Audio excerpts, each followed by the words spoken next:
Good evening, everyone. Thank you for joining us for the February 10th Board of Ed working session. If you could join me in the Pledge of Allegiance.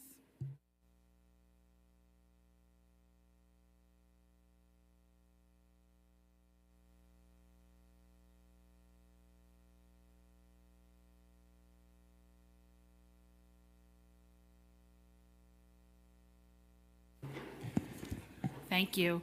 Jim is not here tonight, obviously, so I'm sitting in for him. First order of business is recognition of visitors. Recognition of visitors for any items on the agenda or for any other concerns.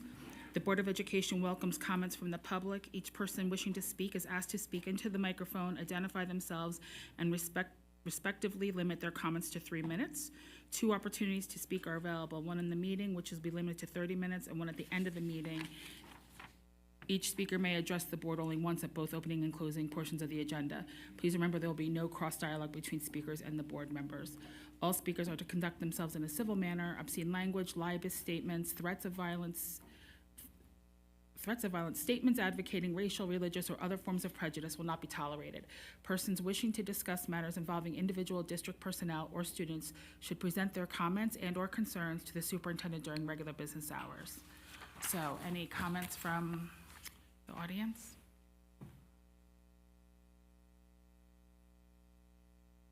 Okay. Moving on to committee reports.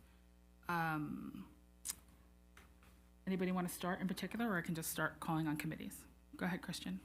I'll start because Audit A, audit has not, we have finished our business for the year until June, and so there is nothing to report. You?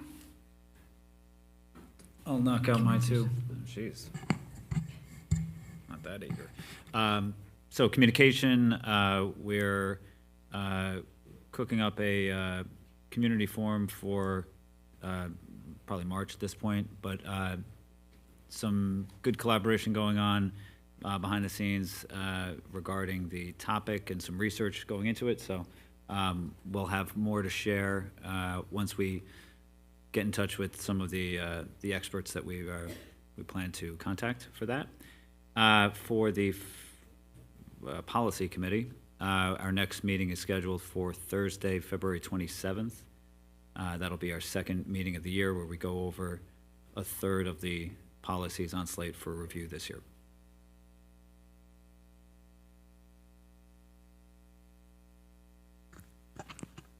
All right, so as I mentioned at the last board meeting, we conducted our visits about 3 weeks ago to our schools.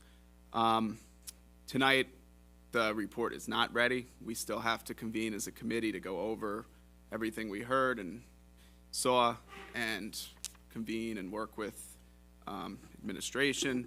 But I do just want to note something that I've heard is a concern that once we get the feedback, it doesn't go anywhere. I just want everyone to know that I care and we all care about what we get from visitations and everything that we hear, and that once we meet, that will all be discussed and we'll figure it out. Unless somebody else has something to add. I just wanted to add to that. I know we have to meet as a committee, and then we'll present our report, but I just wanted to put this out there for admin to maybe think about. One of the issues is a classroom here at Lee Road that's not really a classroom, and what we witnessed was, students in a not conducive to learning environment. Yeah. So I just wanted to put that out there before we bring it up, because that's something that has to be discussed. We need to figure out, how So to help it is that. on the list, and Right. it'll be in the report. So facilities, there's no major updates at this time. They are working with an architect on what are the next things that need to be worked on as it relates to the capital projects and things of that nature. So there'll be more details to follow on that.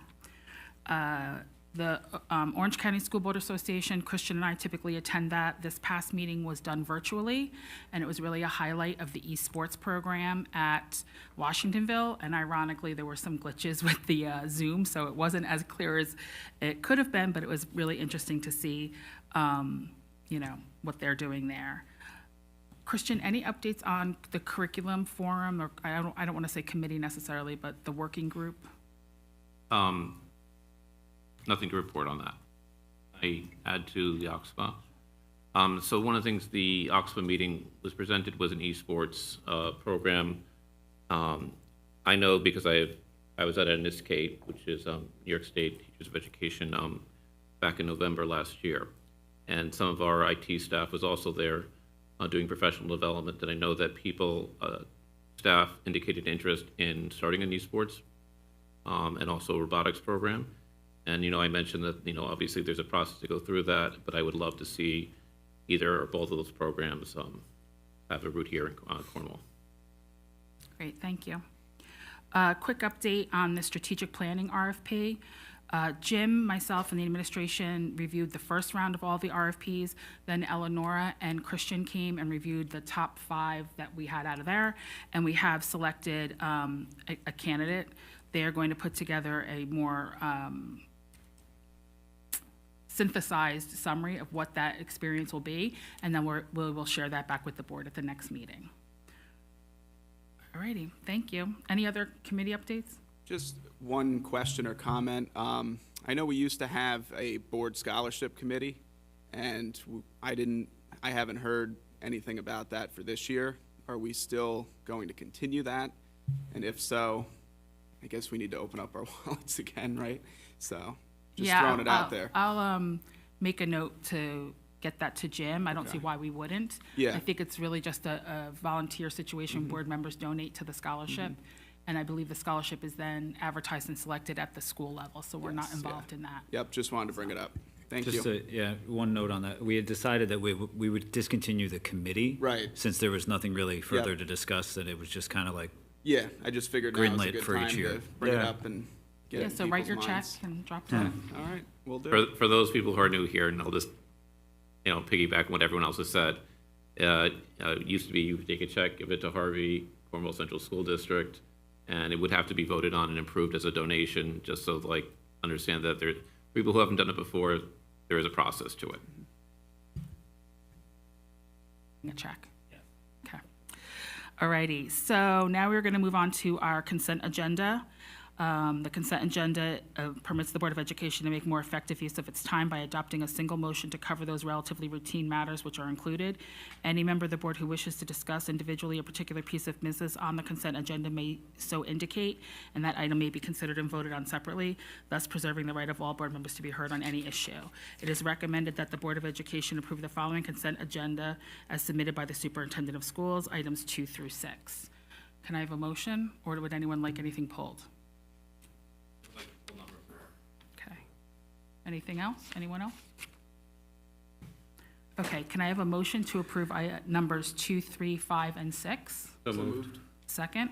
second, All in favor? aye. Opposed? Okay, so 2, 3, 5, and 6 are approved. Christian, number 4, Health Services Agreement.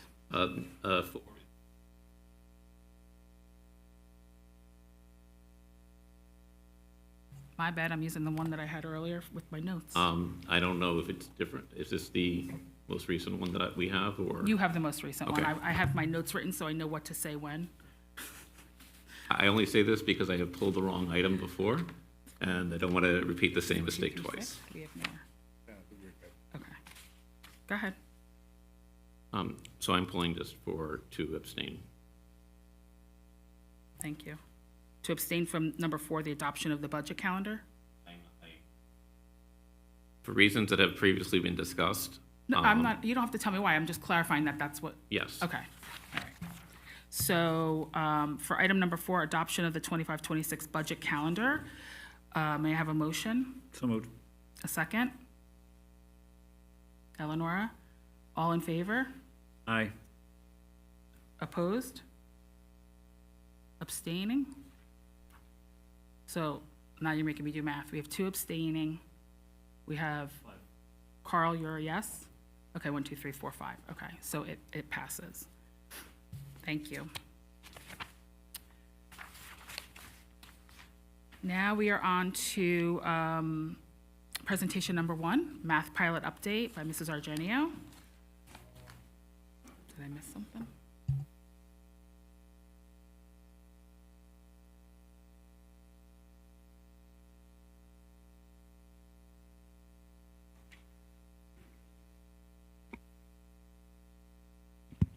Okay, good evening.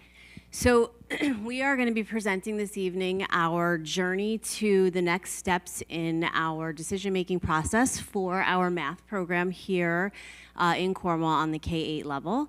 At this juncture, we've been at this work for over a year at this point, and so we're looking forward to the next steps in our planning.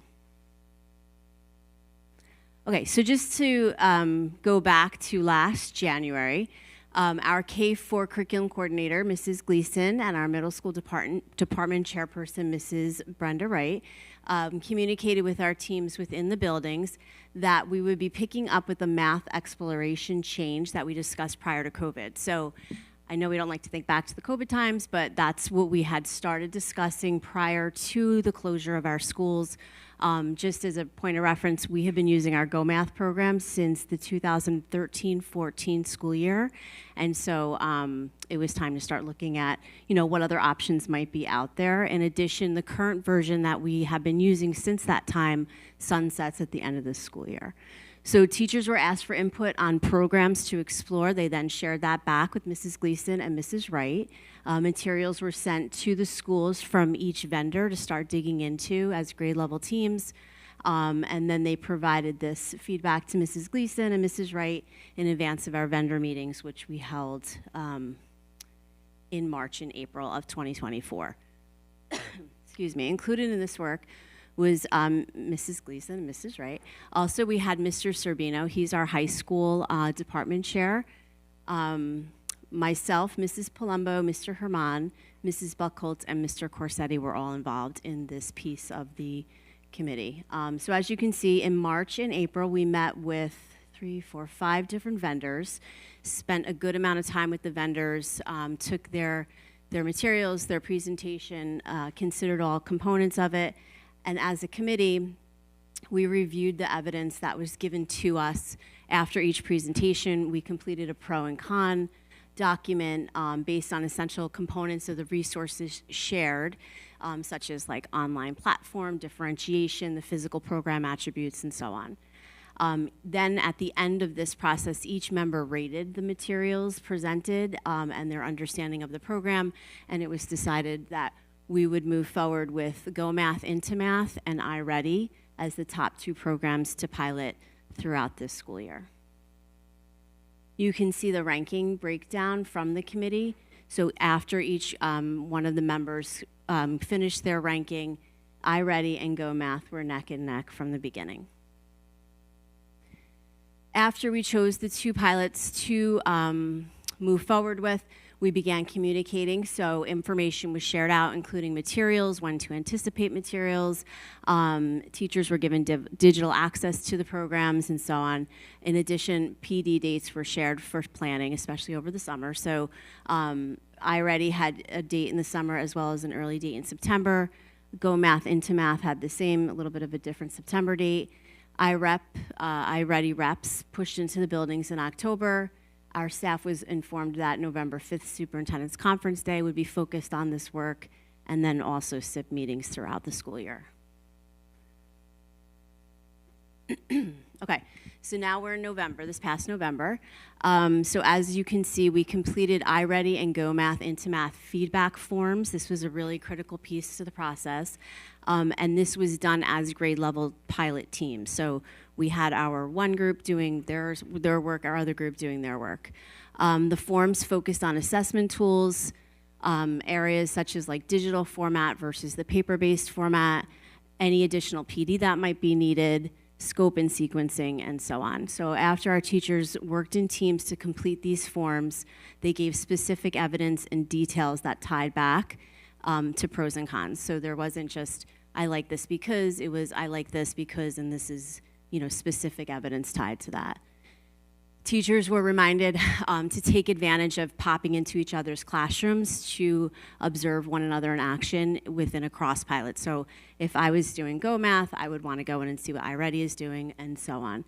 And coverage was provided for this cross collaboration. And then additionally, time was spent digging into the digital components and assessment tools and looking at student data for the next units of planning. Okay, so now we're in January, just last month. So myself and our K-8 administration, after the November Superintendent's Conference Day, we knew that we had to continue moving forward in the practice that we had set from the very beginning, and that was using a rubric, taking the evidence, and aligning it to the specific areas that are pertinent to strong practices for a tool. So we followed this, we met as a group, and we planned, we lesson planned one workshop that we would all do out in every single session, so that everybody had a consistent experience throughout. So the final piece was based on evidence of both programs, because they both continue to have really strong strengths, but also areas to grow and proponents on both sides. So what we did here was we created feedback that each group, they first met independently as pilot groups. You took time to look at an anonymous piece that you could fill out. You had time to work within your grade level pilots, and then also cross collaboration. And it was based on 12 different components, which I'll go over next. And it had to be, so if, again, from the beginning, if you had a specific, something specific you wanted to share for feedback, you had to tie it back into the component, and you had to share with us why. So if you were, pro for an area, you would have to tell us why. If you were kind of in the middle, you'd have to tell us why. And if you were concerned about an area of those 12 components, you would have to tell us why. The components included online platform, E&L, differentiation, diagnostic tools, looking at lesson format, extension activities, the textbook format, lesson pacing, scope and sequence, supplemental materials, which meant how much would the teachers need to supplement in advance what was given, professional development and customer service, not only the PD they received, but how is that engagement with our company that we're working with, and then support for our families. And those 12 areas came as themes and trends throughout our conversations with our teachers throughout the whole process. So you can see our meeting dates here.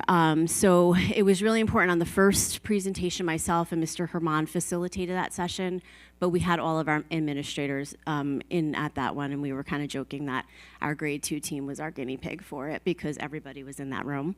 But it was important, because then we can ensure that all the other presentations moving forward are lockstep. And we switched off with who would be facilitating each, but then certainly as people's schedules could allow, they'd be coming in and out to show their support and gather feedback. And then the same thing for the middle school on the 27th. Here's some of our staff busy at work.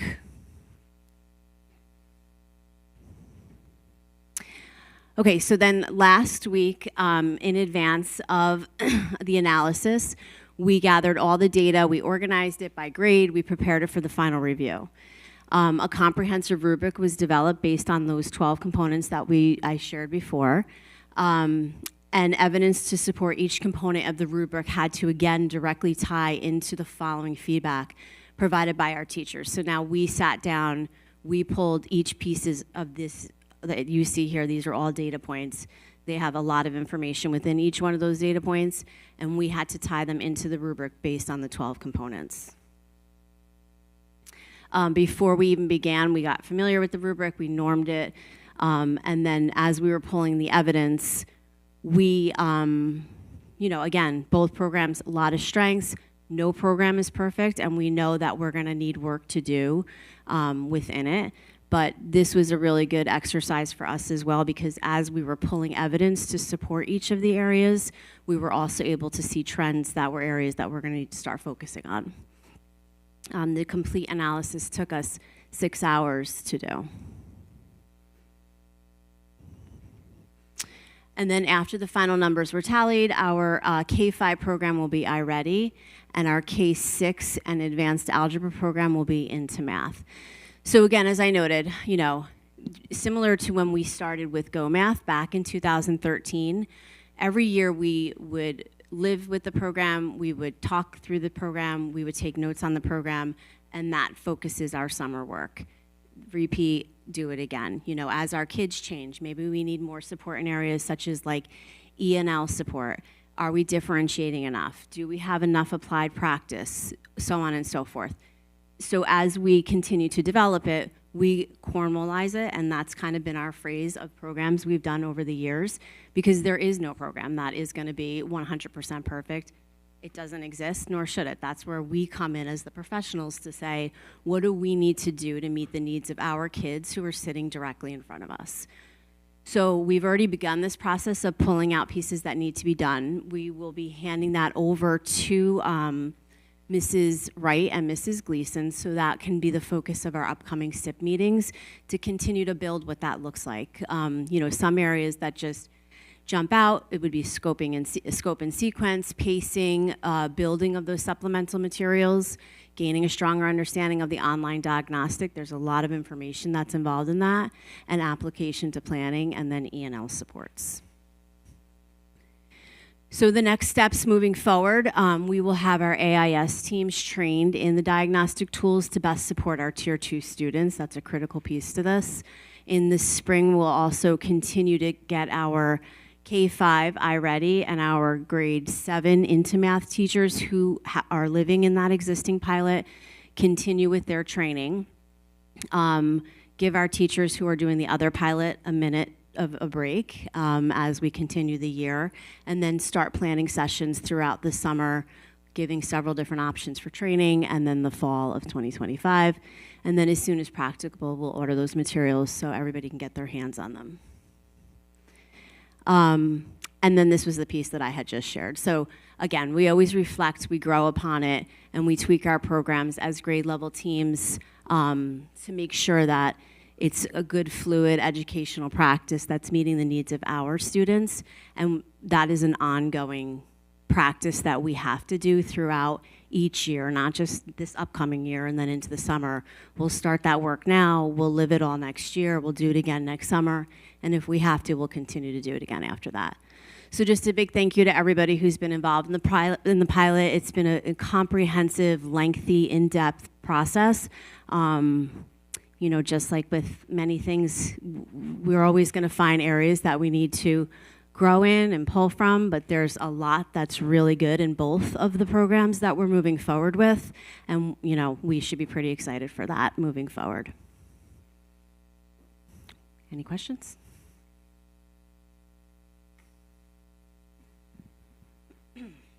Thank you for that presentation. Sure. It looks like a lot of work went into it.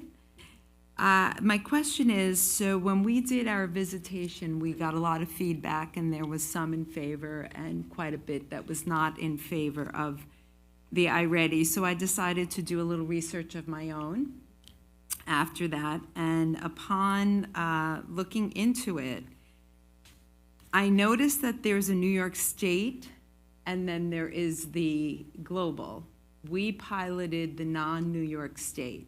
Which is the district purchasing? Is it going to be the New York State that's aligned to the New York State standards, or? Everything that the other? we have is going to be aligned to New York State, and that's what they've been piloting. So working with the vendor, she's assured us that what we have is what is appropriate for New York State, and that's what we'll be moving forward with.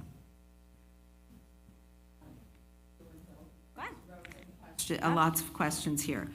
So my other question was that several districts in Orange County were using the iReady, including Newburgh and Washingtonville, and they stopped using it. Did we research as to why that they So- chose not to continue? I don't know why Newburgh is not, we don't really ever compare, but Washingtonville, speaking to my counterpart there, they only fully implemented the diagnostic tool and they built their own around it. So they didn't have the full program, and it was very difficult to sustain in doing it that way.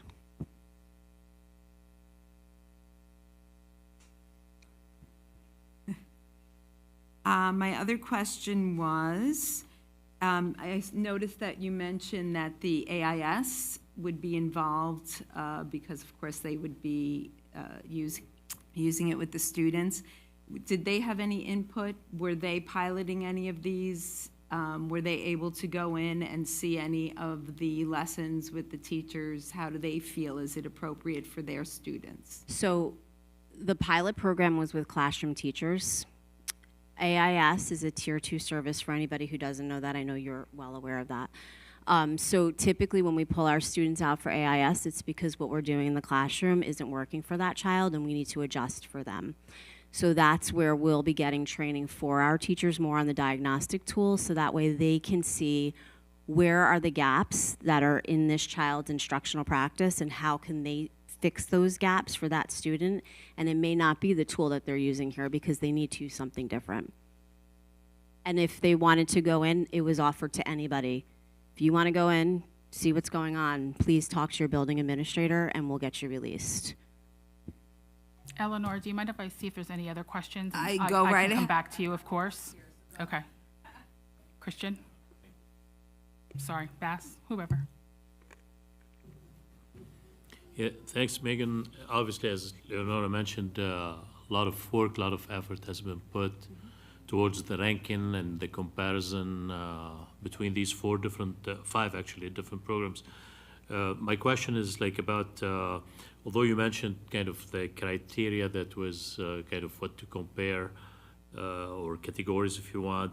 So like specific rubrics and metrics were not shared in this presentation. I mean, I'd be curious, to see how the scoring was done. But more importantly, I'm very familiar with one of the providers, McGraw-Hill. They call it Reveal Math. And I was surprised to see why they scored that low, relatively speaking.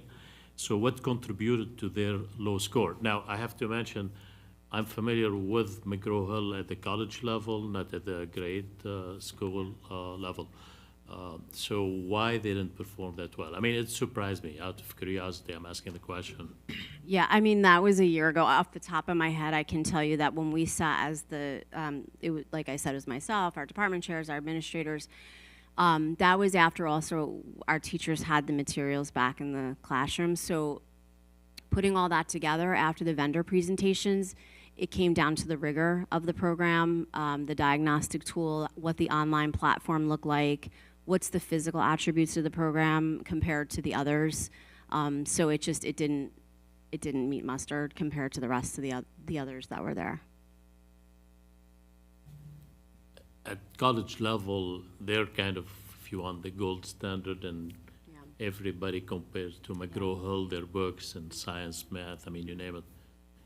So I was extrapolating, if you want, like downward. I would expect them to do well at, And, Bass, to School. answer that question too, I'll tell you, it depends on, so we were kind of thinking one of the programs our high school teachers are loving. And so that's why we actually were looking at the Desmos Amplify, because they're using Desmos in the high school. So that was a high school recommendation. Could we look at that program? It's just not ready yet for the middle school level. So that was something that we had to take into consideration. They're kind of still building it as they go. We weren't really interested in being the guinea pig for that. So I don't, again, it could be something where the McGraw-Hill program just wasn't as exciting or wasn't as rigorous or wasn't as, digitally appropriate as what we have now. Each level kind of presents a little bit differently. And, in the end, it was really those two that made it to the top as the final two pilots. So just to finish up, rubrics, metrics, I mean, can you share this with the board? Like Sure. how the scoring was Yep. done? Okay. And it was based on each of the 12 components. Okay, thanks. So each component was broken out and had points associated with it. Christian? So I too would like to see, because there was a lot of emphasis that there was evidence and not opinion, and that I didn't really see that. And I would like to see the underlying data. So my comments are mostly about iReady, and I say this as a teacher who has taught with iReady. And so based on your timeline, I probably spent as much time on it as anyone who did. And I mean, the issues with iReady are pretty well known. I mean, you don't need to do much research to know what is the general opinion about, the curriculum or the software. And so I'll just make 5 points. I would be hesitant to adopt a curriculum that, if you look around the country, that's been used by a lot of teachers, gets 2 out of 5 or 1 out of 5 stars. That's not a restaurant I would go to. It's not a contractor that I would hire. And I would wonder how that factors into that, because if we like it so much, but other people are having problems with it, I'd really like to, where is this disjuncture coming from? Number 2, one of the criticisms I've already is it kind of gamifies education quite a bit in terms of like its approach. And given what we've talked about in terms of cell phones and various different types of like screens with students, I'm not, and I realize it's not the entire curriculum, but I'm concerned about the kind of a Neil Postman frame, amusing ourselves to death, and iReady seems to fall within that. The third is that with the diagnostic, and it's very clear that it pumps out a lot of data that seems to be very individualized and personalized, but it's not, because as I understand it, perhaps they've changed it, it's an adaptive assessment tool, so it kind of, let's say, questions and puts you into a category, and what seems to be personalized is just putting you into a class. And so the question is, the information coming from the diagnostic might not be as helpful, and and the reason why I think some places have discontinued it is because of that concern. Fourth, students have figured out that one way to get them more games in some of the diagnostics, and once again, it might have changed since I used it, which is a few years ago, or I taught with it, is they score low, so they get more games, so they show more growth, so it looks like you're getting more growth than you're actually getting from the program, and that's why a lot of people have questioned about the guts of this. And then finally, like, it's very much a teach to a test curriculum, at least from my K through 5 might be different than what I saw. What I saw was 6 through 8. But I have a lot of questions about that, and that's why I'd like to see the underlying data. So just to piggyback on that, one of the reasons that we're going into math for 6 through 8 is because it is a more appropriate program that leads into algebra. So perhaps if you're not familiar with the K-5, it looks very different. One of the very impressive pieces for us was the diagnostic tool. We just met with the analysts last week to go through our second assessment of all of our students that took it on the K through 5 level, and seeing the growth that they have encountered is quite impressive. The tools are broken down in specific to the students for where their gaps are, how to create their curriculum moving forward for the kids, which, back to Eleanor's point, is going to be a huge piece for our AIS team. And lastly, this has been a program that we have been working with. Our professionals have been working with it. There's, again, mixed reviews, but at the end of the day, we have a lot of people who are in very large favor for this. And I think we've done our due diligence in vetting it out. I just want to make I know the rubric was requested by the board. I just want to make sure that 1 out of 5 stars for any program, I can guarantee you, and I'll produce the data for all 5 experienced. If you go district by district, you'll find some that have liked it and some that have not. So I don't particularly resonate with someone giving it a 1 out of 5 or things of that nature. With regards to teaching to the test, that begins with our teachers.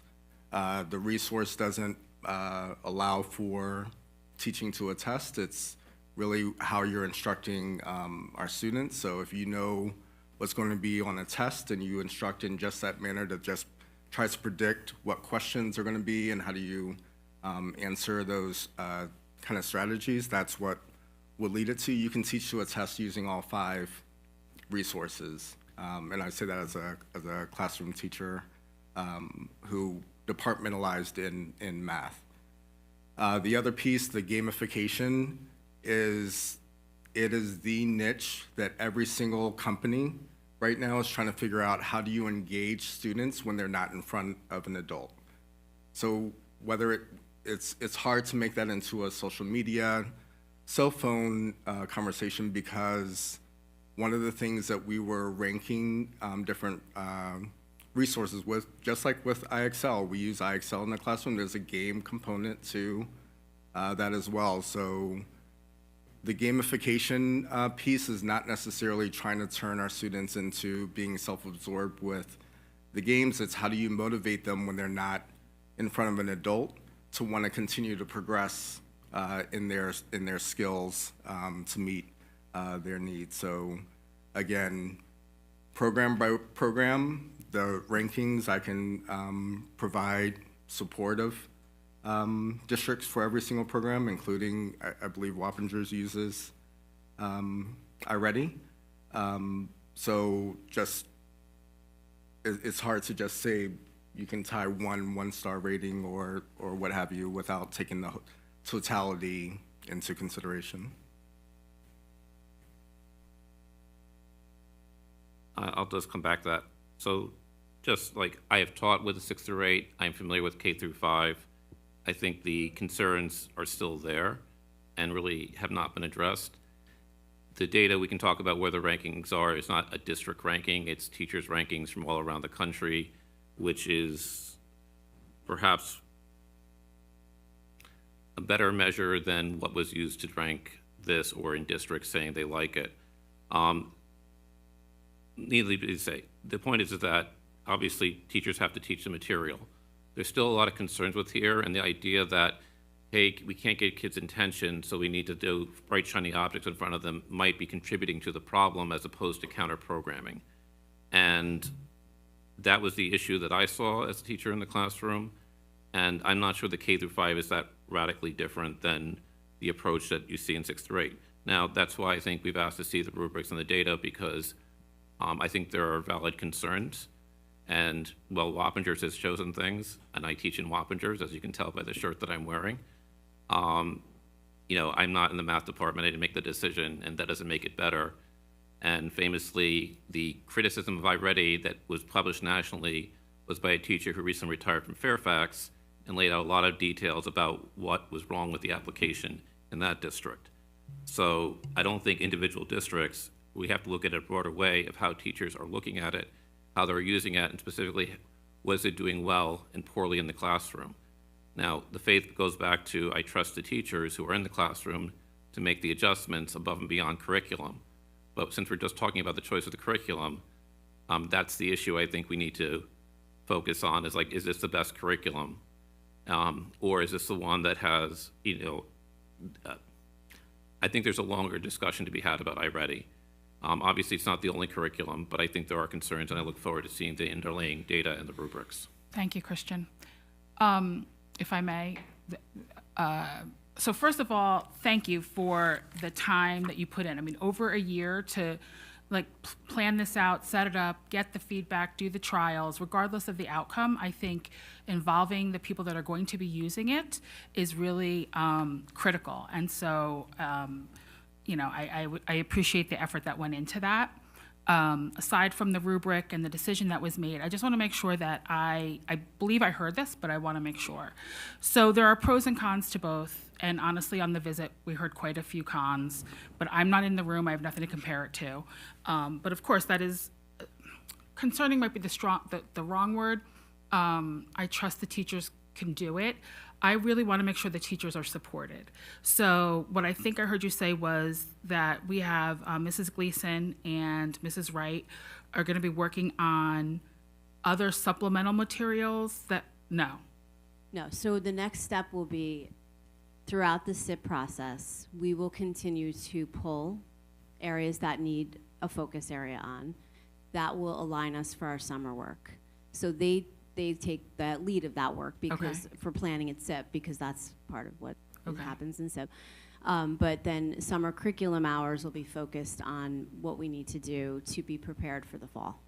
And does that mean creating things that fill in the gaps or fill in the cons that have been identified? Yep, it absolutely could, yeah. Okay. And then the transition from fifth to sixth, going from one program to the other, I'm assuming it's been analyzed that they will leave the one program in the right spot with the right skills to move into the other program. Like, that will be aligned? Correct. So Okay. in working with the middle school team, so our K-5 is really our elementary, right? So then we switch gears to sixth grade, and that's where we begin the process for setting up the steps for algebra. And our accelerated program starts in seventh grade, so those prerequisite skills would be in the sixth grade, so it makes sense to have a 6-8 aligned program with that secondary program. And non-accelerated students will still be in a general math, and that will still flow Absolutely. naturally? Okay, Yeah. thank you. You're welcome. Thanks, Christine. I'll echo everybody's gratitude for all the work that went into it. It's obviously a long process, a lot of stakeholders, so appreciate not only your work, but everybody else that was involved in it. You mentioned in the page about components for feedback, and this really hones in on the only point that I would make, that last point of support for families. I know anytime there's any change made, you know, it's a change for, certainly it's a change for teachers, administrators, for the kids, but it's also a change for the families at home who are trying to support what's going on in the classroom.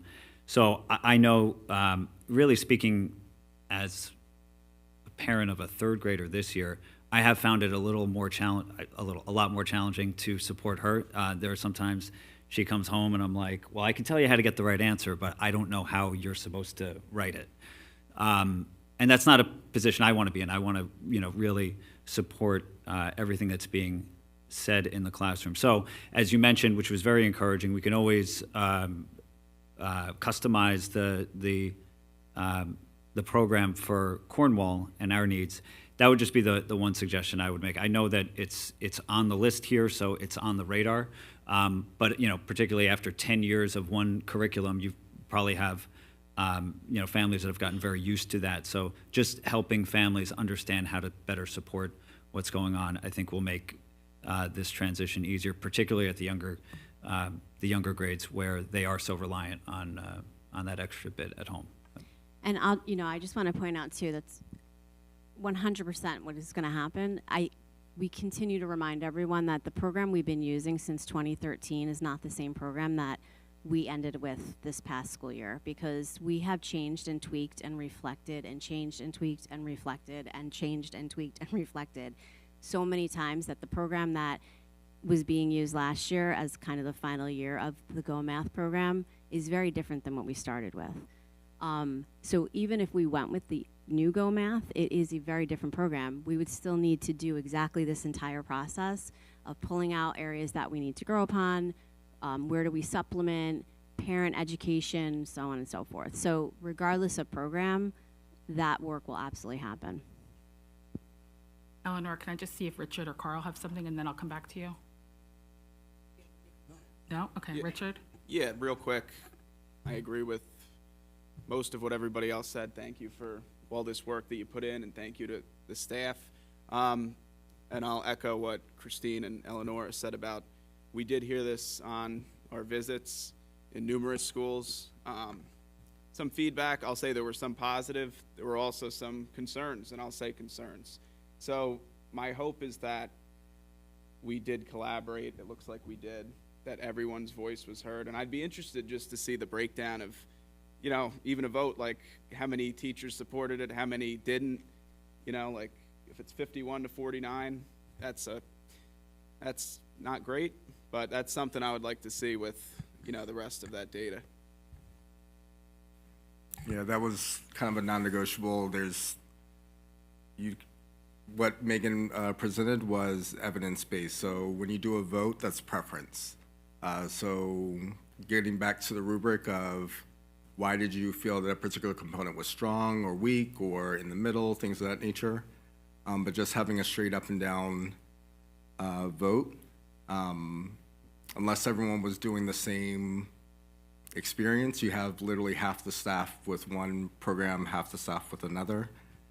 And then I will tell you, after you look at the rubric, we're back to kind of where we started, where both programs are strong. So to Richard's point, what do you do with a 55-45 split? Say, oh, well, the ayes have it.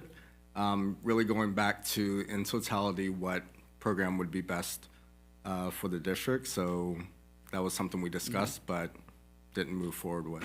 Yeah, and that was really my point, just making sure that everyone feels like they contributed and we don't have a group of people that are, not happy with this program. But yeah, thank you.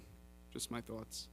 And just a reminder, I mean, the 6-hour analysis, it took 6 hours because there's so much information to review. Eleanor? I just want to point to what you said, Terry. I think the ayes have it. You're always going to have people who are not happy with the choice that you make. So I guess my question is, how are you going to now support those teachers who clearly did not want to use this program? I did hear that there's going to be summer hours. I guess my question would be, how many? Are the summer hours being spent to create the gaps that are missing or that they feel are missing in the program? Will there be support for them throughout the year? Is someone from the company going to be available to help, to answer any questions, to provide materials? There's a lot of ifs. So I don't really think they're ifs because anytime we rolled a program out, we follow the same practice. So yes to all the above, right? We've already said summer curriculum hours. That depends on the budget passing. As we all know, I have summer curriculum hours in there. We put it back to the buildings. Our principals can give them out. We have them set for math. That's going to be our focus. I already covered earlier, we've already started pulling out pieces that we need to focus on. We would be doing the same thing if we were going with Go Math. And I have to say, we need to also understand that just because there's people that aren't saying they really like iReady, there's a lot of people that really like iReady, and they really like a lot of the components of it. So maybe you're not hearing that, but the evidence showed what we saw. I mean, we didn't go in there saying we're going to pick one thing or the other. We went in there with a straight lens of let's look at everything and see where it takes us. It's been close from go. And yes, materials will be given, the support's given throughout the year. The representative that we have for this program is incredible. Literally, if I emailed her right now, she would get back to me by the end of this meeting. Pushes into the buildings. She has been fantastic, and I cannot say that about the other program, and I've been dealing with them since 2013. So I feel like you're feeling attacked, and I just want to make sure that you understand that's not what we're doing, or at least I'll speak for myself. My questions did not stem just from what I heard from the visitations. I chose to do my own research, and so my concerns also stem from what I was reading and from some of the people that I spoke to in other districts who had used it. So I just want to make sure that the program that we have chosen is appropriate for our students and that our teachers feel supported in using this program. And I'm not feeling attacked, for the record. I just feel like I don't want to invalidate the work that's been done for the last year, and all the people, everybody in here, whether they agree with it or not, are 100% professionals and part of the process, and they will absolutely be on board with getting the supports, moving forward with it. We've always heard feedback. We've always done what we needed to do. And at the end of the day, this is the program that rose to the top. So just to close it out, I just want to kind of go back to what Brendan was saying. We're kind of interchanging a few terms that just for those listening on YouTube or to go back to this later. The curriculum is established by the New York State Education Department. So that's what does a third grader need to know and be able to do in mathematics by the end of third grade. There's particular standards. This is what they must be able to know and be able to do by the end of third grade. The resource that we're discussing today, whether it's Into Math or Go Math or iReady, is the resource that teachers utilize to get students some of the information that they need, whether it's via digital, E&L supports like Megan was going through. there's a lot that goes into mathematics instruction that goes beyond the resource. So for me, there's more work to be done in the teaching of mathematics that goes way beyond what we're discussing today. This is kind of the easy part. But when we talk about great mathematics instruction, it's really that workshop model of how are you teaching a focused and intentional focus lesson based on data that you might get from a diagnostic tool, exit tickets, things of that nature. What we know about mathematics is students are not going to get it the first time that it's taught. You're not going to look at all your boys and girls and say, raise your hands, give me a thumbs up if you understand fraction to decimal conversion. You're not going to get all thumbs up, or if their thumbs are up, you might look at their sheet that they've been working on and realize they need some extra support. So pulling small groups and figuring out what students might need with regards to additional support is important as well. So please try to, let's get beyond what the ways in which we were taught, where here's the right answer, which Mr. Cardi alluded to. I will never forget the conversation with my son of he had to show how he got the answer 3 different ways, and it frustrated the hell out of him. He was like, I know the answer is 32, but the program that he was using was trying to get him to be flexible with his thinking to say, I can come up with 3 different ways to get to 32. That's the hard part as parents, because you're like, yeah, Fiona, it's 32. Good job. But if they can't express how they might get to that answer differently, then those are some of the gaps that we're looking at. So again, the curriculum is established by the New York State Education Department. This is a resource that we're providing our students, families, and staff with as a resource to get them there. And then there is the actual instruction that needs to take place that needs to be high quality to make sure whatever resource we're using, there's a huge teacher component to make sure that whatever we're using, the students in front of them get what they need to be successful. Thank you, Terry. You know, I think one of the hard things is we're in a position to trust the professionals to make the decision, but also make sure that the folks, the teachers that are there every day doing it just have what they need, whether it's supplemental to the thing we buy or it's support in extra hours to do that gap work. And I trust that we're going to do that for our staff. So, and I will say, I do recall in 2013 sitting in here with the math guy that came in and taught us as adults how to do that 3 different ways. I still was kind of like, I got the answer, I'm done. But I remember that. So it was very helpful for families. So they did a really good job of that last time. Thank you, Megan. All righty, so now our second presentation by Mr. Fink, our 25-26 budget presentation. And everyone on the board, you have a binder, I believe, with the presentation as well.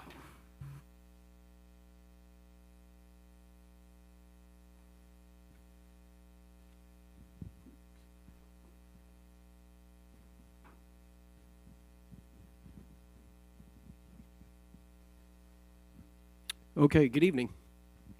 Thanks to the Board of Education, and wow, thanks to all these people sticking around from math to budget. We could jump right into it. So, yes, as Christine Diaz said, there's a binder in front of you. We can add to that binder for the Board of Education for each of our budget presentations. Next one will be February 24th. So I'm just going to get started here with our opening and preliminary information that we have. I always start with the vision, and I'll just read that for a second. We envision a school district in which every staff member is a source of knowledge and inspiration. Every building is a place of safety and support. Every leader is a pillar of integrity, and every student is a source of pride. I'm going to pause on the student is a source of pride, because oftentimes through the budget process, we forget what we produce. We produce students. We produce sources of pride. And you see those sources of pride sitting right up there in those pictures. So as we start here on February 10th and wander through the budget process and end up in May with the budget vote, let's not forget where we're focused on. Our focus is on kids. And we use an expression, what's best for kids. And I will constantly come back to that. For our agenda this evening, we're going to go through the budget development process. We're going to talk about the needs assessment. the past needs assessment and the present needs assessment, and then some of our parameters, okay? Budget variables and parameters, and you're going to see some trends, examples, historical data, and expenses, and then ultimately our property tax cap. So just the budget process. Oftentimes people think of the budget process starts now in February or in January or in March. But the budget process is a cycle. It's a year-round continual process. And I'll start on the upper right-hand corner with that spring-summer. So during that spring season, we begin to close out the current year budget. We also prepare for our audit. We have our budget assessment that's going on. How did our budget fare? We begin to open the budget in the summer. July 1 starts a fresh budget season. Then we have our external audit, and they come in during the summertime and tell us how we did. We set the tax levy, and we set our tax rate and set our reserves in August. In the fall, our audit is submitted to New York State and is reviewed with the Board of Education. We begin to produce our budget calendar for the year when we're going to do our budget presentations. We have our budget builders meetings with our principals and our directors. We have our needs assessment. They help us define what are those needs that need to be addressed. And then we have our analysis. From day one, our budget builders, our principals and directors are constantly looking at their budget and their needs. And then as we roll into the winter time and spring, we start with our budget construction. Then we move into our budget discussions with the Board of Education, budget adoption, budget vote, and our analysis is continuing. So more about the budget development process. It is highly collaborative. We have discussions and input from our principals and our directors, our community and our staff. We tie our discussions back to where are we now? Does it improve student outcomes? And what do we need to get there? Not every budget request results in a budget increase.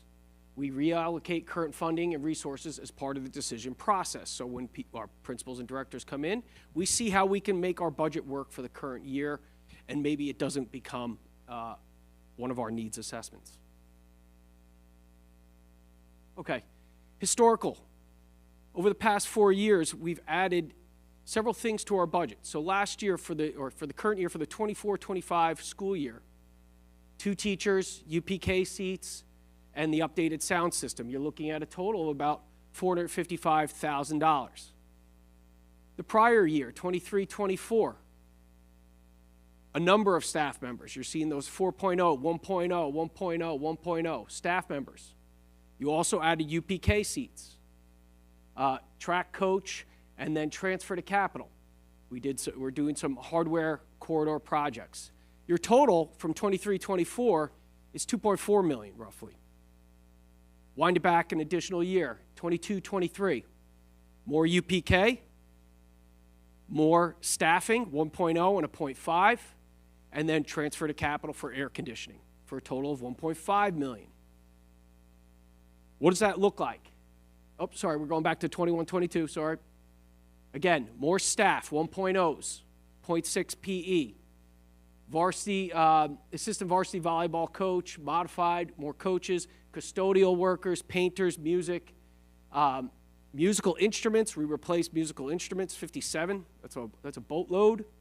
And then your transfer to capital again, you're looking at library floor and auxiliary gym floor, $1.1 million. The total of that comes to this whole pie right here. It boils down to what? About $2.4 million worth of capital improvements. $534,000 in program improvements.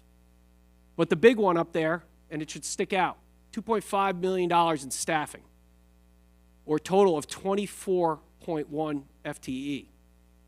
And I'll pause on that. 24 staff over 4 years is roughly, I don't need an iReady program to tell me, 6 teachers or 6 staff members per year. Right? I just got the number. I didn't have to show it 3 different ways. Thanks, Terry. That's not just static cost. In staff, you have not only salary, but benefits, health care, TRS, ERS, Social Security, workman's comp. All of them play in, and they don't stay static. They grow.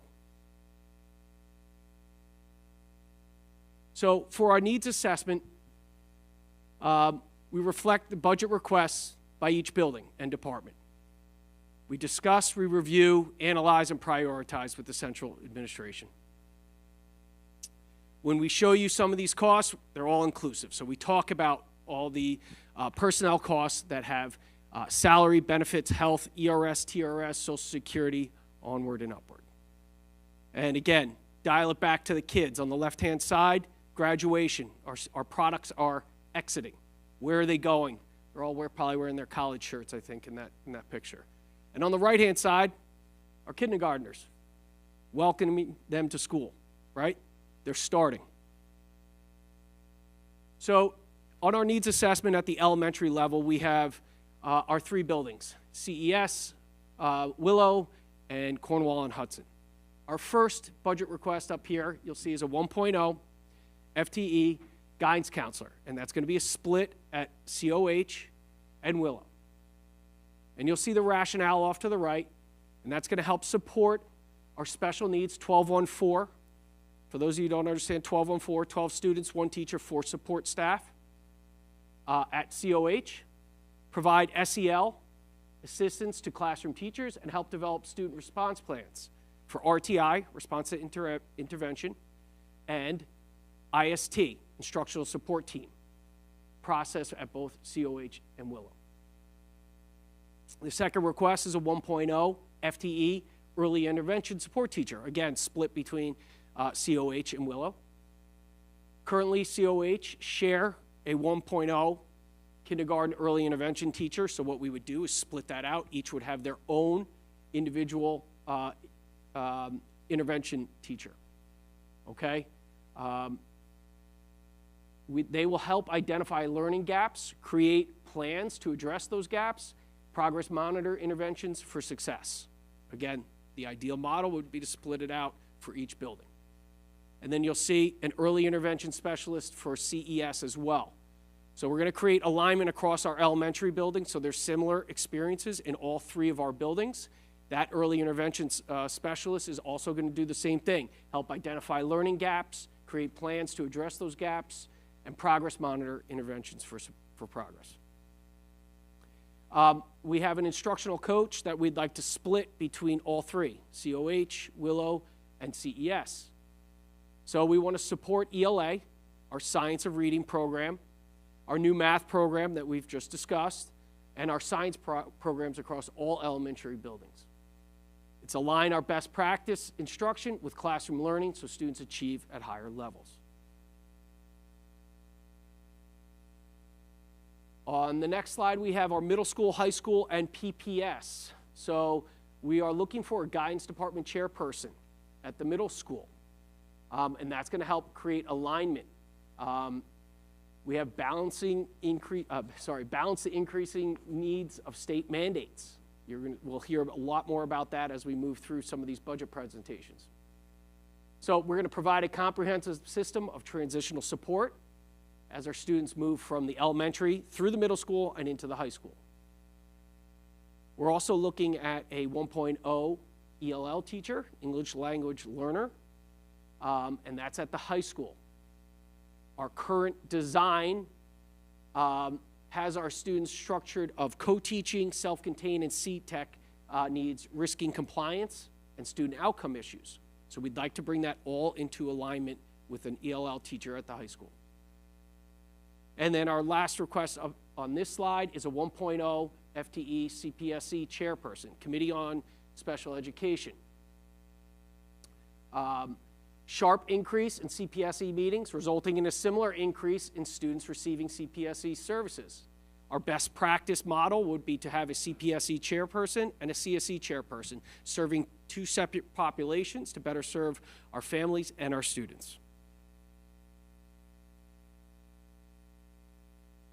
On the district side, globally, we're going to look to add a 1.0 custodian that will be at the high school, servicing the community lunch and the pool area. So we want to help support our community lunch program that we've instituted, and we also want to maintain the health, safety, and wellness of our pool area as we grow some of our programs there. We're also proposing 4.0, 4 safety monitors, one at each of the elementaries and one at the middle school. Our reason for this is that we'd like putting the responsibility on our security officers and deputy sheriffs, pulls them away from what they should be doing. They should be monitoring the building by circulation. With those security vestibules, we would put those monitors in our new security vestibules that we've constructed. And lastly, we're proposing a transfer to capital for a safety and security district-wide lockdown and emergency notification system. This allows us the ability to lock our school down at a moment's notice, really at the push of a button. And you can see that in the rationale off to the right-hand side.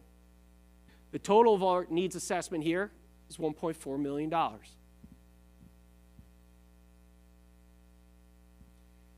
Some of our parameters are unfunded or underfunded mandates. These are the things that take place throughout the day, throughout the school year, in the various offices and or buildings throughout the district. So if you look at the first one in the business office or the financial area, the district is obligated to pay ERS and TRS. Those are increasing every year. And I won't read every single one of these. We have financial reporting. We have a claims auditor. We have an internal auditor and an external auditor.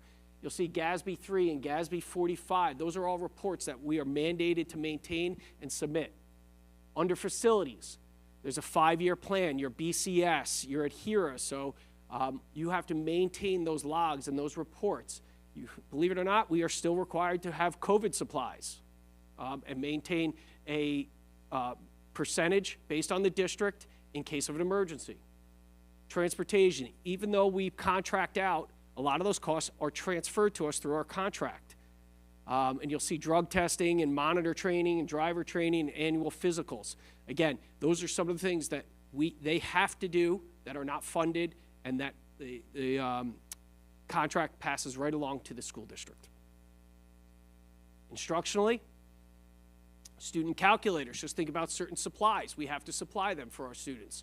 Homeless student instruction, incarcerated youth, career and development, that's our CDOS program, Every Student Succeeds Act, hospital instruction, all those, we don't receive money for that. Information technology, unique student identifiers, we can't provide our students information out. We have statewide data collection, so that's our data warehouse. Ed Law 2D is a big one. Again, not sharing information about our students with vendors. And on the personnel side, mental health providers, election day leave, civil rights reporting, commercial, private parochial school nursing services. We actually have one on the board agenda this evening. So again, just all these forces and influences that factor into our budget. On this slide, I put up a little trend over the past 5 years. And it might be a little confusing, so if you want to digest it. So on the top part, the top chart, you'll see the maximum allowable levy for the school district for the past 5 years. So starting in 2020, 2021, you'll see 2.56. Below that is what the school district and the board adopted as their levy, 1.38. And you can move right across and see what's the max and what was adopted. Now compare that to what's going on with, and I'll draw your attention to the inflation rate, CPI, the bottom line on that chart. CPI was running under 2% in 2020, 2021, 1.8. And if you move across, CPI begins to drop, 1.23, and then spike, 4.7, 8, and then come back down to 4.12. Oftentimes, people are confused. What is the tax levy growth factor? So you'll see that come into play. That's that 2%. When you hear about the 2% tax levy in New York State, that took effect as soon as CPI blew over that. So that holds us in our place. So again, the chart just illustrates where we are as a district, where CPI is, and how the tax cap levy holds us, that growth factor holds us in place. Speaking of CPI, cost of goods and services increase. So here's a great example. 2, the Village of Cornwall water rates and the town of Cornwall sewer tax. We have to pay for water here in the district. So there was a recent change in the rates that affect entities, public entities, and taxing entities. That's us. We're a taxing entity as a district. So that impacts the district and the village. We spend about $100,000 per year on that water rate. Our notification just says, here you go, have another $100,000 on that. We have no control over that. On the bottom part, the sewer tax, same type of thing. Recent changes in operations and management and increases to the debt service fund. That's what we were told. Spend about $7,600 on that. Welcome, here you go, 25.5. Huge increases that are being put onto the district. Just like you and I, as a taxpayer in whatever town and whatever we have to pay to maintain our lives in goods and services, we're seeing these increases, whether it's gas going up and down or our heating bills or electric bills. The school district is not immune from any of this. We see these increases as well. Inflationary increases impact all in the community. And just like the little girl up on the picture, just surprised, that's what we felt like when we saw some of these bills. We're surprised, right? Just some historical, you've seen this before. Over the past 10 years, what is the tax levy? And it's similar to the slide that I showed earlier. Where have we been as a maximum allowable, and what have we adopted? In the 10-year average, 1.66 versus a maximum allowable of 2.62. So what's driving our revenue on the other side here? State aid. So we did get our state aid run from the governor. We have to scrub that because it's not always dollar for dollar, and we need to be careful. We can expect an increase about 1.02 million, and about $1 million of that is in foundation aid. The tax levy. We need to strike the right balance. Throughout this presentation or in the past couple slides, I've showed you, or you've demonstrated to the community, you're trying to strike that right balance between increasing taxes and being mindful of your community. So I'll remind you that about 1% of the tax levy equals about $525,000.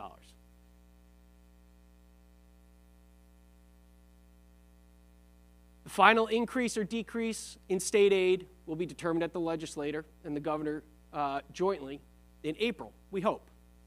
A couple of years ago, we waited all the way till May.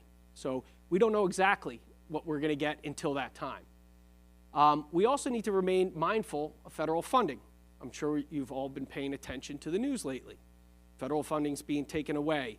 The federal Department of Education. What's going to happen there? We need to be careful about that. That's a future potential liability for our school district. Okay? We receive title funds and what are called 611 and 619 funds for special education services. They also provide money for us for our homeless students or underprivileged students. Again, on the expenditure side, again, more increases. Teachers' retirement system, we have to pay an employer contribution. That increased by 10% for this year. You'll see the last 2 years, 10.11 and 9.76. On the ERS, employees' retirement system, 16.5% increase after previous years of 14.8 and 12.76. Bit of good news. Health insurance is increasing, but only at 2.5%, which makes me somewhat happy. 3% and 4% in the years prior. Your national average is over 10% at this point with health care increases. So a 2.5, I'll take it. Transportation, we have to be mindful of our transportation costs. Special education placements reflect an increase or decrease for the 25-26 school year. That is a variable that still lies out there. We have a lot of our CSEs that are taking place and determinations about placements. So we won't know what our increase or decrease is. We have to make our best guess at this point. Employee contracts, similar. Currently, we're negotiating with the teachers, administrators, and clerical unions. 3 contracts. We don't know the outcome of those negotiations yet, so we have to balance that into our budget at this point. Previously settled contracts, cafeteria, custodial, and paraprofessionals. Our property tax cap, as it stands right now, preliminary. And I say that because there's some information that usually comes in. I believe we're at a good point now where we have all of our information. We're looking at a 3.08 or $1.6 million increase. Again, just reiterating, the max last year, 3.12, or this current year, 24-25, and 1.76. And I put a little asterisk up there with the preliminary because transfer to capital impacts our levy. The larger our transfer to capital, and you saw on a previous slide we put in there about $300,000 for transfer to capital, the larger our maximum allowable tax levy will increase. If we were to eliminate that $300,000, we could expect this 3.08 to be somewhere around 2.5. Some variables, tax-based growth factor, 1.0078 or 78%. That is shrinking, okay? And you'll see the line reflects the increase in taxable real property assessments due to new construction and or additions to existing properties. Not a lot of new construction, not a lot of new additions. And that number comes right from New York State. Same thing with the tax levy growth factor, 1.02 or 2%. I showed you that on an earlier slide. That's that cap.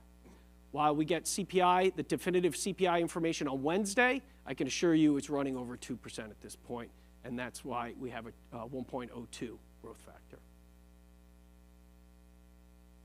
These are the rest of our dates, the 24th of February, March 10th, March 24th, April 7th.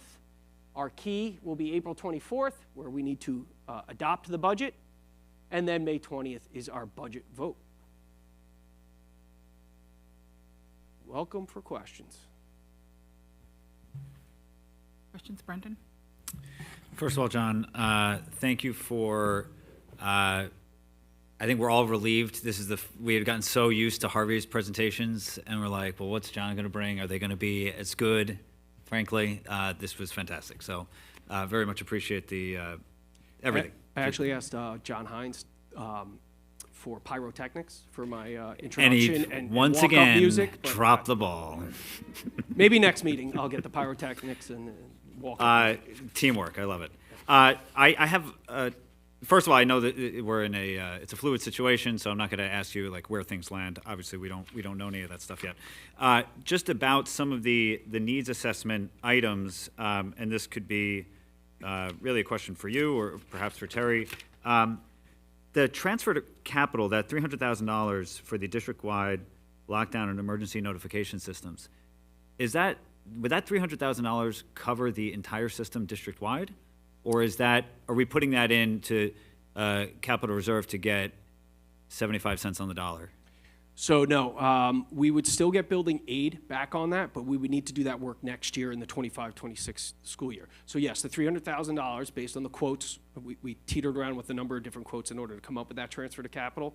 We had a number of different thoughts of what we wanted to do, ultimately feeling comfortable and landing on that number to get us those lockdown buttons, those panic buttons in all the schools in strategic locations, phone access, so our phone is VoIP activated, so you'd be able to lock down from any phone. If I walked over to a phone here in the cafeteria, I could do that, as well as certain people will have administrative access on their cell phone to boom, lock it down as well. The strobe lights, if you could imagine a cafeteria, I'll just say the middle school, because they're really super quiet, but like, you know, the strobe lights will go off, warning of something going on. Sometimes you can't hear those announcements, and that would be another future project to work on, making sure that we have those proper notifications in place. Great. And you said it would be aidable, but in the following budget year. Correct. Yeah. We would not be able to, we would have to finish that project next year, 25-26, file, probably wouldn't see it till, I don't think 26-27, we may not see it till 27-28. And would it come back in one lump sum, or like 15 years, kind of, little bit at a time? One lump sum. One lump sum, okay. Yep. Not that it's a deal breaker for doing it, but that's just interesting to know. Great, and Megan, this might be a question for you. So the early intervention support teacher, really all of them both at the elementary schools. I noticed in the description for the COH and Willow, it says currently sharing one kindergarten early intervention teacher.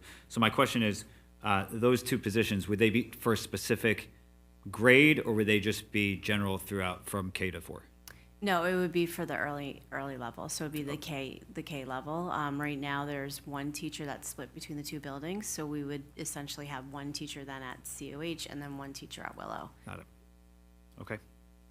Great. No, that was the only questions. Again, thanks for all the information. Looking forward to the next few meetings.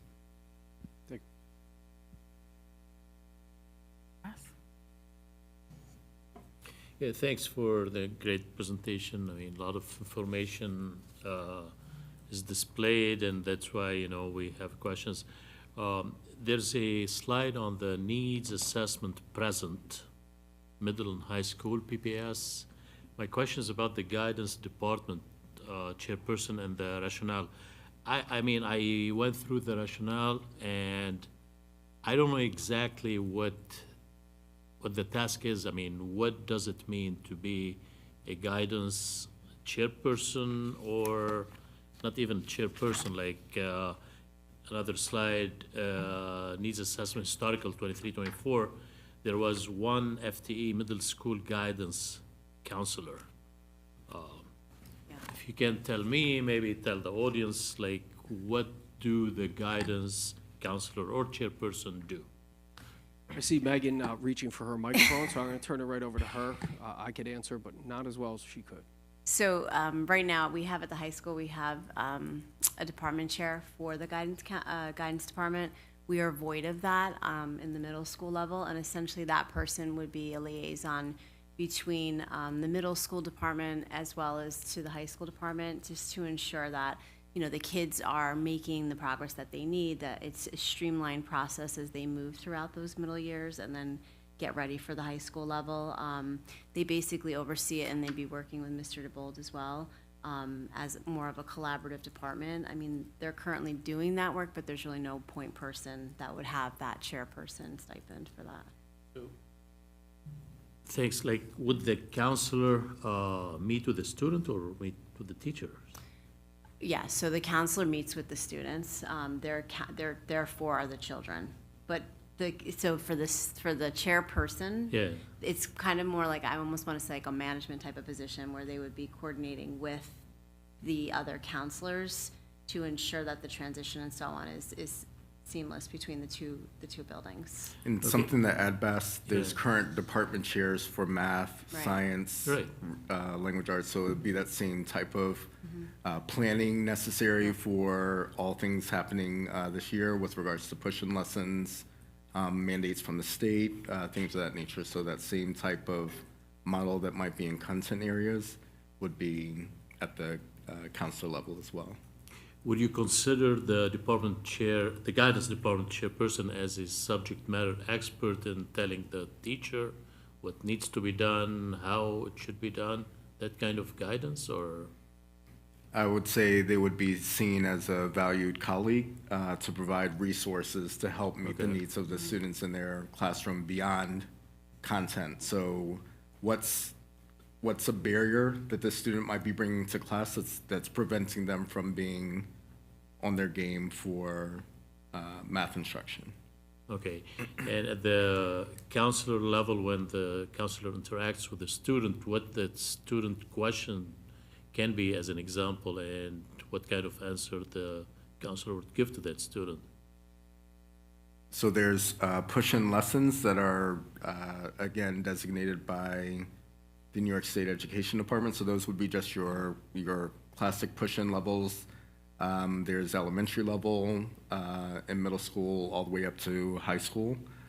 Then there's also times where parents might request some time with a counselor to work through an issue that's been going on all year long, having trouble making friends. So there's buddy groups and things of that nature. How to work through self-regulation and things of that nature. So if you're really impulsive, how might you develop some skills that you're really thinking twice about what's coming out of your mouth, or thinking twice about a particular action that might get you in trouble or might have some unintended consequences. Great, thank you, thanks. I think I have another question. Yeah, the federal part of the funding, it was mentioned very briefly, 611, 619. I'm not very familiar with that. Can you elaborate a little bit more, kind of what kind of funding we get from the federal government? And the question is, as you mentioned, like everybody knows, the federal Department of Education is kind of, I don't know what the term is, like, it's gonna be phased down, all the way down to disappearing. So how much funding we always got? And I don't know, it's like speculations, kind of nobody knows at this point. Let's say they were giving us $5 a year. Now the $5 is gonna disappear, I guess, but anybody else gonna take up that $5 and give it to us? Yeah, so the truth is, it's unknown. We've been assured that that money is not going anywhere. But like you said, whatever the value is, and I don't know it off the top of my head, I'm sorry about that, but I can get you what our federal funding looks like, is how would that gap get addressed, right? Would New York State then step in and provide additional money? Would the federal government provide that money in the absence of the Department of Education? We don't know, but there was quite a bit of flurry that took place a couple weeks ago regarding that. So would New York State say that school districts would have to pick that up? I would hope not, because there are certain districts that are almost entirely federally funded. They have tons of money. You know, our school district, we don't have as much, right? And it's based on needs. So 611 and 619 specifically refer to special education. Our title funds are based on some of our needy students. So I don't have the best answer for you on that, because I think there's just so much in flux, and it's just something that I think we want to be mindful of. And if there was a phase-out process, then that would probably be the way they go, instead of just a straight cut. Christian? So I have some questions on the slide, the budget parameters and variables, the tax levy and CPI trend.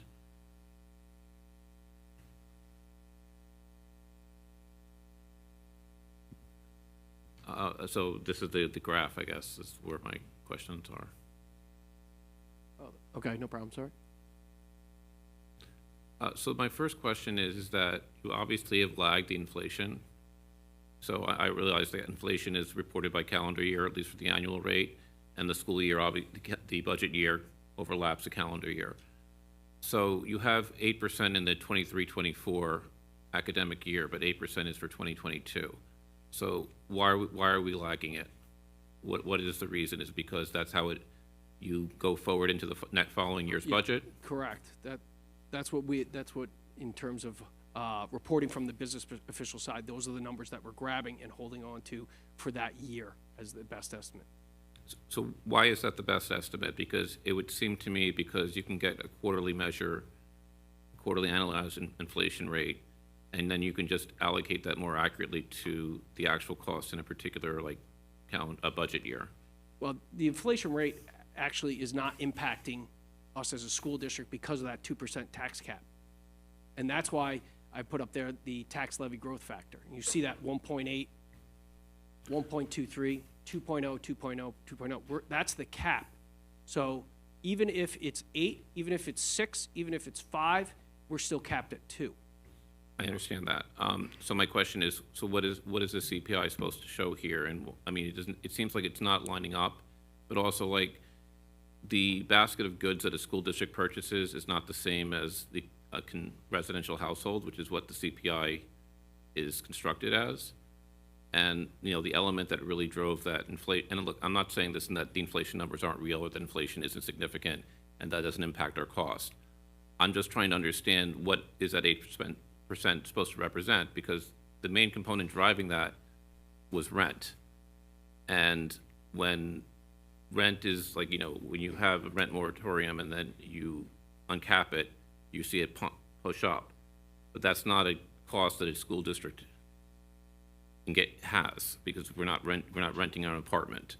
So I was wondering, what costs exactly are going up that are driving up our costs as a school district in terms of what we're purchasing? I use this as an example, but the costs that are going up, for example, our transportation costs is based on fuel usage, correct? Mm-hmm. So they're purchasing gallons, hundreds of thousands of gallons of gasoline that they're in turn turning over to us. We saw that. Heating oil for our buildings we're using. I just illustrated the one of the sewer and the water. We purchased that. And I think that's the residual effects of the inflation is now coming back to bite us in future year. Let's see. So that was just one, I'll move on. The second question is the adopted tax levy trend. And so I think, 'cause I watched the Carmel budget development, all the meetings last year, which I'm sure you're familiar with.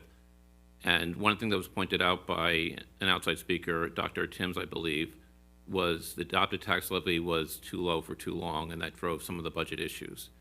How does Cornwall compare over the same period of time in terms of our adopted tax levy? Every time, sorry. Over the same time horizon, how does Cornwall's adopted tax levy compare to what Carmel had over the same time? And is that something to be concerned about? The answer, straight answer, yes. It's something to be concerned about. Because every time that you do not adopt the tax levy at or near the max, you're leaving money on the table. So if the state is telling you you could raise $3 million, but we only go out to our taxpayers and ask for $1 million, we've left $2 million on the table. That $2 million folds into the next year. But that gets compounded. So you've left $2 million on the table plus the compounded purchasing power of that $2 million into your tax levy growth factor and all the parameters that build our budget. So is it concerning? There's always going to be that concern. From a business official perspective, absolutely. But you as board members, as us as a community, have to be mindful of the taxpayers that we serve here without blowing out our taxes on our tax members, on our community members. So I mean, that's, whatever that parameter is hard to say because the community is a large group of people and people might have different Correct. views on what that number is. Correct. So how would Cornwall compare to the districts in the Hudson Valley region in terms of where we put our tax levy growth compared to the 90 or so that are Dutchess, Putnam, Westchester, Rockland, Orange County? There's your answer. Cornwall's done very well, has steady increases throughout the past 10 years, right? That's why we did this slide, 1.66 versus a 2.62, okay? Keeping it consistent for your taxpayers is one thing. Increasing your taxes to meet the needs of your school district is another. And the Board of Education is empowered to make that decision on how far you want to go, and you risk potentially having your budget vote go down. And I don't know what that balance is, but conventional wisdom would say every time you don't go to the max, you're leaving money on the table that gets compounded for future years that you cannot use. And just one last question, just because Dr. Shacker asked about the Department of Education federal funding.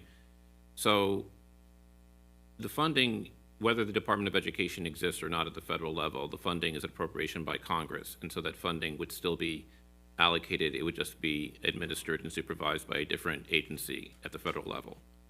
It could be administered No, I mean, differently. it's yeah. allocated by Congress. So my question is that one thing that's been brought up is that it would be block granted by states, which means the federal government would allocate to the state, and then the state would then pass it through to school districts. And how would block granting change it for our finances compared to the entitlement of the district, given the different parameters the formulas that go into that allocation? I would say that by that block granting, they would give more money than we receive to needier school districts. So would we probably net, I mean, obviously this is the future, which we don't have a crystal ball for, but you would guess that you probably would be a net loser if it Correct. was block granted. Correct. Anyone else? I have a question, probably for Terry, or I'm not sure. So are we gonna dig into the needs analysis at a future meeting, like asking more questions about those specific roles, or is this the time to do that? Yeah, if you have questions about any of the needs, Okay. ask them now. So then I do have a question. I'm curious about the CSE chair. I believe that was on the request last year as well, and it didn't make the final cut. What kind of increase are we seeing in CSE? Is it pretty steady, or are we, is it year over year, it's a 5% increase? So Christine whispered a really good question I just want to kind of vocalize that when Mr. Fink was discussing the early intervention, she was like, even with UPK, we're still seeing these needs. And if you ask our kindergarten teachers, first grade teachers, we're still seeing the needs. A question I would always ask Cornwall Public boards always ask, you just can't look at Cornwall hasn't changed. I would ask, what is our mobility rate? How many students in and out are we getting each and every year? That's a really important data point to keep in mind. With regards to the CPSE request, in that same venture with 98 UPK students, we're able to put our eyes on some of our students in need earlier. So before they would enter into our buildings at the K level, and we'd run our processes to make sure that they're getting what they need, and then ultimately could end up being screened for special education. With UPK, we're catching them much earlier. With that comes an additional workload on our current PPS department. So if you could imagine, we really added 98 students to the district. 98 of our students that are at their youngest ages, so that has increased the workload where we've had to designate someone to run those observations in our 4 UPK sites to start the process of the CPSE. So that's where that's coming from. We've steadily grown over time from 58 seats to 60 to 98. I know the English language learner is mandated, and I'm not questioning the value. I'm just genuinely curious. How many students are we serving in the high school? And I'm assuming that if we don't have that many students in the future, this position could be reallocated to the lower levels or wherever the need is. Yeah, so the number is not going to decrease in my my professional opinion. It's grown slightly over time. We're not seeing the massive increases that some other neighboring districts are seeing. What I've realized, really having dug into this for the past 3 years now, it's not the number of students being served at the high school level, it's how complex those service hours must be. So we have one full-time E&L teacher has maybe a caseload of 30, which 30 sounds, it's doable. But when that 30 is our newcomer students who might need English instruction to get credit at the 9th grade level, a 19-year-old student who's a newcomer who might have different needs, and then our 11th and 12th graders who might have, so she can't be split across so many different areas, so it's not the number. I've been racking my brain with this with Joe and the high school team. There really has to be more than one. I will say we face this in other districts with the small school guaranteed staffing, that if you have 30 E&L students at a smaller elementary school, you still might need more than one staff member because you can't be in all places at all time. It's hard to service kindergarten all the way up through 4th grade. So that's where that's coming from, is we've tried to do 6 periods, we've tried to share staffing, and we're at the point now for the best interests of our students, they really need a dedicated staff member in addition to Chrysanthi. And I'm debating asking the question because I don't want to open a can of worms, but I am genuinely curious, and it has come up in other conversations. So our classroom size, I know we're limited by the footprint of our buildings, and that could be maybe a capital project conversation, but in the short term, has that been discussed at all in this needs assessment as it relates to creative ways to limit our classroom sizes or to give people classrooms they need, et cetera? So there's, just to go back to last year, we actually had our principals come in and do an exercise of if we saw a 5% increase in our population, where would those students go? Willow, you're first. COH, where would the extra class go? CES, middle school, high school. So we've been through that exercise. We are at max in my opinion. So I think that there's some things that we're considering with regards to reallocation of potential programs and things of that nature that we might need to do in the short term. Numbers-wise, I watch the numbers like a hawk. So with the registration, I get a monthly report of where each grade level is, and we're seeing what we saw at Willow before my time. There was a bubble that existed through Cornwall that kind of worked its way up into the middle school and then disappeared. Willow went from that 3 class working all the way through back to 2. We're seeing the same bubble that I've dealt with since I got here that started with kindergarten. It's worked its way up. We're getting close to that bubble working its way out. There's still some classes that are grade levels that are too high, but it's hard to predict where those students are going to land. So you can't just say we're seeing an increase at the 2nd grade level. All 3 buildings are seeing that same level of concern. So right now, I don't think we're at a point where we'd be recommending additional elementary staffing. As you heard from Eleonora, there's consequences that come with allocating that space. So we're solving one need and then creating another. So right now, I think we're at a point where we need to let that bubble run through. And we've committed to providing additional teaching assistants and things of that nature to at least try to alleviate some of those concerns. Thank you. Any other last questions? Okay, thank you very much.